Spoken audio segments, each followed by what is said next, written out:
बिस्मिल्लाहिर्रहमानिर्रहीम। बोलते कलम के साथ मैं आमिर जहान, और पिछले 2-1 रोज़ से मैं ज़रा हॉस्पिटल में अपने करीबी अजीज़ों की तीमारदारी में मसरूफ़ था, या उनके साथ मैं एज़ ए तीमारदार वहाँ पे स्टे कर रहा हूँ। इसलिए आपसे रब्ता ज़रा मुनक़ता रहा। इसी दौरान बहुत बड़ी डेवलपमेंट जो कि मुज़ाकरात की सूरत में सामने आई, और उसमें पाकिस्तान की मेज़बानी में ईरान अमरीका मुज़ाकरात जो हैं उनका एलामिया बाकायदा जारी कर दिया गया है, और इससे ख़ित्ते में जो है पाकिस्तान की अहमियत मज़ीद बढ़ गई है। इसके साथ साथ ईरान की वो शराइत जो कि लेबनान की जंग बंदी के हवाले से थी, उनको भी तस्लीम कर लिया गया, और इस वक्त लेबनान में अमन है। इसराइल कोई शरारत ना करे, ये गारंटी जो है ये अमेरिका को देनी है। लेकिन आबरे हमज़ मुकम्मल तौर पर खोल दी गई है। दोनों तरफ से ब्लॉकेट भी ख़त्म हो गया है, ईरान की नाकाबंदी भी ख़त्म हो गई है, और इसी दौरान जो है ईरान के लिए तेल की तरसील यानी तेल की तजारत के लिए राहें भी हमवार हुई हैं, यानी वो अपनी इस तजारत को जारी रख सकेंगे, लेकिन उस पर कुछ ना कुछ चेक एंड बैलेंस ज़रूर होगा। इसके साथ साथ वो मुंजमद असासे जिनका बड़ा ज़ोर रहा इस सारी जंग के दौरान, उनकी बहाली के लिए भी इक़दामात किए जाएंगे। मुकम्मल जंग बंदी या मुकम्मल मुज़ाकरात के लिए सेल बनाया जाएगा, दोनों तरफ से मॉनिटरिंग जारी रहेगी, और मुख्तलिफ़ कमेटीज़ जो हैं फिर वो आपस में बाकी चीज़ें जिनमें न्यूक्लियर है, जिनमें मिडल ईस्ट की सियासत है, इन सब चीज़ों को डिस्कस किया जाएगा। लेकिन ये आने वाले दिनों में सब कुछ होगा। अभी तो ये है कि पाकिस्तान के प्राइम मिनिस्टर शहबाज शरीफ और पाकिस्तान के फील्ड मार्शल जो हैं हाफिज़ आसिम मुनीर, ये मरकज़ निगाह रहे, ना सिर्फ पूरी दुनिया की बल्कि जेडी वैंस ने जिस तरह से बातचीत की और जिस तरह से उन्होंने शुक्रिया अदा किया पाकिस्तान का, हमारा तो सर फ़ख्र से बुलंद हुआ कि एक बड़ी जंग को जो कि तीसरी आलमी जंग की तरफ जा रही थी, उसको रोकने में पाकिस्तान ने अपना किरदार अदा किया है। अब वो निटी गिटी या वो मुज़ाकरात की वो चीज़ें हैं जिनको तय किया जाएगा। कैसे पैसे जो मुंजमद असासे हैं 24 अरब से ज़ायद के, वो कैसे ट्रांसफ़र किए जाएंगे। ईरान अपनी तजारत को किन शराइत की बिना पर तेल की तजारत को या गैस की तजारत को बहाल कर सकेगा, किन ममालिक के साथ वो कारोबार कर सकेगा। लेकिन एक बात तय हो गई, वो ये कि ईरान इस ख़त्े का लीडर बन गया। ये मिडल ईस्ट का वो ख़त्ता जिसमें आप समझें कि पूरा मुत्तहिदा अरब अमारात है, और बहरीन है, कतर है, या अमान है।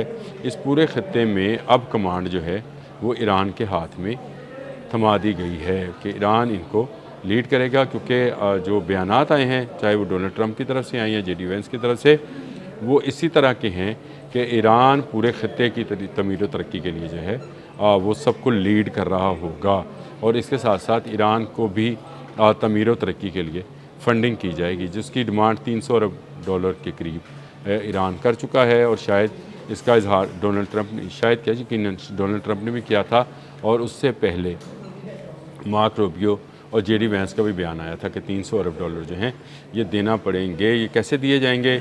क्या कोई नया आपने हम उसमें टैक्स लगेगा, या मिडल ईस्ट की जो रियासतें हैं वो ये सब चीज़ें पे करेंगी? अमेरिका इसमें क्या हिस्सा डालेगा?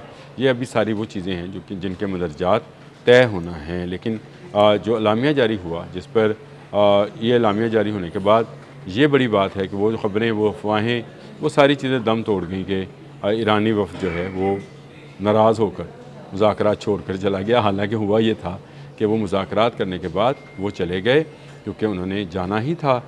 लेकिन उसके बाद जो ईरानी मीडिया है, या सेंसेशनल जो ख़बरें फैलाते हैं, सनसनी खेज़ किस्म की ख़बरें, उन्होंने कहा कि ईरानी वफ़द तो वापस चला गया है। यहाँ तक ख़बरें हैं कि आपने हम उसको बंद कर दिया गया है। और मैं कल क्योंकि हॉस्पिटल में ही मसरूफ़ रहा, तो उसमें जब भी मैंने सोशल मीडिया को ऑन किया तो दोबारा से जनाब पेट्रोल की कीमतें बढ़ रही हैं, आपने हरमज़ बंद कर दी है, ईरान ने, अमेरिका ने ब्लॉकेट कर दिया। तो सारी चीज़ें जो हैं वो गलत थी। वहाँ पाकिस्तान का जो वफ़द था, जिसमें शहबाज शरीफ थे, फील्ड मार्शल थे, वज़ीर दाखिला मोहसिन नकवी थे, ये वो सब तमाम लोग हैं जो इन तमाम दिनों में, जो कि ये जंग और जंग के बाद ये मुआहदे तक पहुँचने वाले शख्सियात थी, ये वहाँ मौजूद रहीं, और इन्हीं की मौजूदगी में दोनों ममालिक के वफूद ने बहुत मरतबा तबादला ख्याल किया।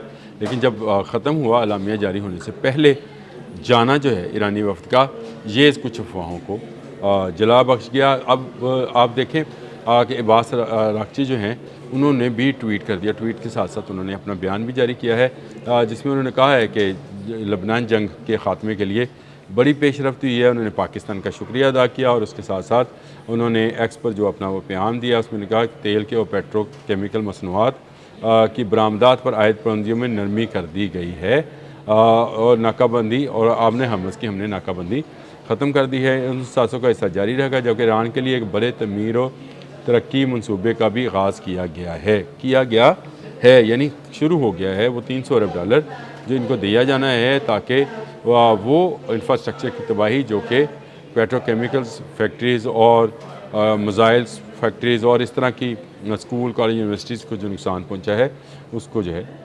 मुकम्मल किया जाए। फिर उन्होंने कहा कि अमल का पहला हकीकी इम्तिहान लेबनान में कायम किए जाने वाले कन्फ्लिक्शन सेल यानी तनाज़ात के तदारक के लिए जो है वो ज़रूरी है।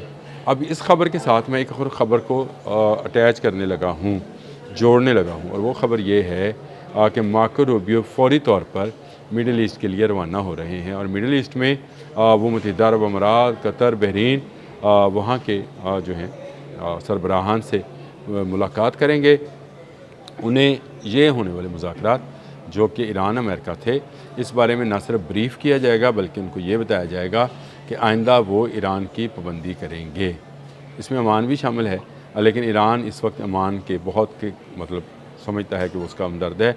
ओमान ने बहुत जल्द में इनकार किया था लेकिन मार्को रूबियो का मिडल ईस्ट का दौरा जो है ये इंतहाई अहम है। और जो मैंने शुरू में बात की कि अमेरिका मान गया है ईरान को इस खत्ते की सुपर पावर, हाँ एटमी असला शायद ईरान जो है वो सरेंडर कर गया है कि वो नहीं बनाएगा और ये पहले से उनके पास फतवा मौजूद है। जब तक नया फतवा जो है वो नहीं आता है, अली ख़ामनेई साहब का जो फतवा है न्यूक्लियर जो वारहेड है उसके हवाले से, उसी फतवे को अभी तक फॉलो किया जा रहा है। नए जो उनके मुफ्ती होंगे या नए उनके जो होंगे क्या आयतुल्ला, वो जो जब तक फतवा नहीं देते हैं उस वक्त तक ये फतवा जो है यही कायम रहेगा और ये न्यूक्लियर वारहेड नहीं बनाएंगे। अब रह गई वो 420 किलोग्राम न्यूक्लियर डस्ट जिसको बोला जाता है अफज़ुर्दा यूरेनियम, उसका क्या किया जाएगा, उसके लिए सारे मामला तय किए जाएंगे। अच्छी बात है, अगर अमन हो गया है तो ये सब हमारे लिए ही बेहतरी की तरफ एक कदम है। ये सारी चीज़ें जो हैं ये पाकिस्तान की ही मैं समझता हूँ कोशिशों से यहाँ तक पहुँची हैं और इनके पहुँचने से ही जो है पाकिस्तान का दुनिया में सर फ़ख्र से बुलंद हुआ। और मैंने आपसे ये बात शुरू में ही कही कि मैं आज बहुत खुश हूँ। खुश इसलिए हूँ कि पाकिस्तान का सर फ़ख्र से बुलंद है कि दुनिया के तमाम ममालिक जो ये काम ना कर सके उन्होंने ये काम कर दिखाया। अब तक के लिए इतना ही। अल्लाह हाफ़िज़।